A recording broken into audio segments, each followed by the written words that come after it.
Hello friends, good morning. या चहा प्यायला. एकीकडं चहा ठेवला आणि एकीकडं दाणे भाजले. तेच आपलं रोजचं सकाळच्या डब्याची घाई. एकीकडं दाणे भाजून चहा वगैरे केला. मग त्याला टोमॅटोची चटणी न्यायची होती डब्याला. मग पटापट टोमॅटो चिरून घेतले. सकाळी सकाळी सगळी धावपळ होऊन जाते. मग टमाटे वगैरे चिरले आणि मस्त अशी टमाट्याची भाजी त्याच्या टिफिनला दिली आणि टिफिन वगैरे भरून त्याला चांगलं आवरून दिलं. त्याचं आवरून बस आलीच होती मागे. मग सगळं झालेलंच होतं रेडी. तर तो बसमध्ये स्कूलमध्ये गेला. तो इंग्लिश मीडियम डिपॉल्या स्कूलमध्ये शिकतो. ते बघा बस आली होती घराच्या मागे. तो बसमध्ये गेला. चला तर मग आता स्वयंपाकाला लागते. आज मी बनवणार होती मस्त ज्वारीच्या भाकरी. भाकरी म्हणजे उन्हाळ्याची ज्वारी ही थंड असते ना शरीराला. मग ती ज्वारीची भाकरी मी बनवली मस्तपैकी गरम गरम. तुम्हाला येते का भाकरी कमेंट करून सांगा. ज्वारीची भाकरी ही उन्हाळ्यात खाल्ल्याने शरीरात थंडावा असतो. त्याच्यामुळं आम्ही उन्हाळ्यामध्ये जास्त करून भाकरी करतो. ते बघा काही जण 2 हाताने थापता, काही जण लाटण्याने लाटता.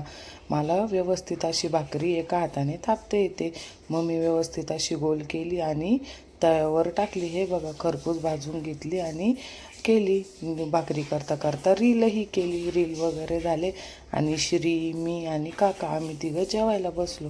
कारण बाकीचे मेंबर गेलेले होते गावाला. त्याच्यामुळं आम्ही जेवायला बसलो. वेदच्या पप्पाला सोमवारचा उपवास असतो, त्यामुळं ते काही जेवले नाही. मग संध्याकाळी झाली. इतकं सुंदर वातावरण झालेलं होतं की चहा पिता पिता मस्त एन्जॉय केलं ते बाहेरचं वातावरण.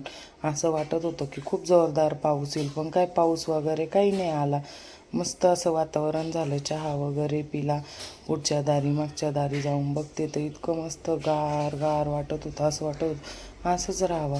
मग वेदच्या पप्पाला काम आलेलं होतं. मग ते चालले होते कामावर. मग ती श्री जाऊन बसली गाडीमध्ये. ती काय उतरायलाच तयार नाही.